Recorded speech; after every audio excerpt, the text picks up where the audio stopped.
US-mediated peace, talks between Ukraine and Russia have ended without a breakthrough in Geneva after 2 days of tense negotiations. The discussions, which lasted more than 6 hours on Tuesday and about 2 hours on Wednesday, concluded amid deep divisions. The talks come days before the 4th anniversary of Ukraine war, and as US President Donald Trump publicly urges Kyiv to move faster toward a settlement.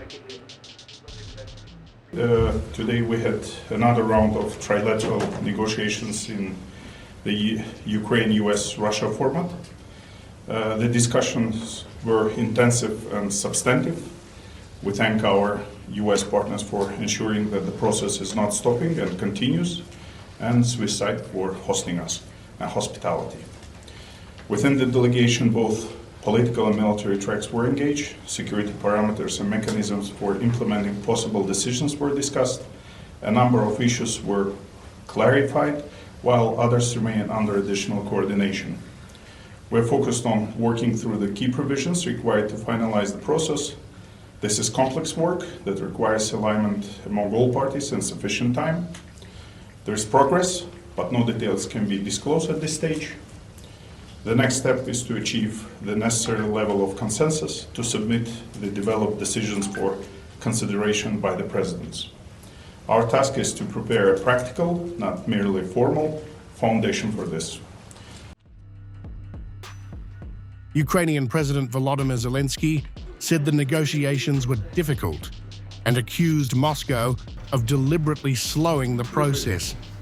Kyiv maintains that security guarantees and humanitarian measures, including prisoner exchanges and civilian releases, remain essential for progress.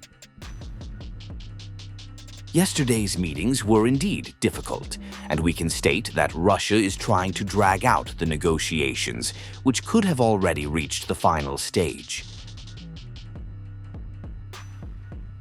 It was not fair that President Trump kept publicly calling on Ukraine, not Russia, to make concessions. I hope it is just his tactics and not the decision. The Russian delegation, led by presidential aide Vladimir Medinsky, struck a more restrained tone, describing the negotiations as structured and ongoing.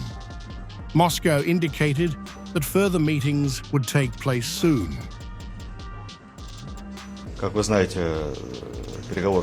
As you know, the negotiations lasted 2 days. They went on for a very long time yesterday in various formats, and then again today for about 2 hours. They were tough but businesslike. The next meeting will take place in the near future.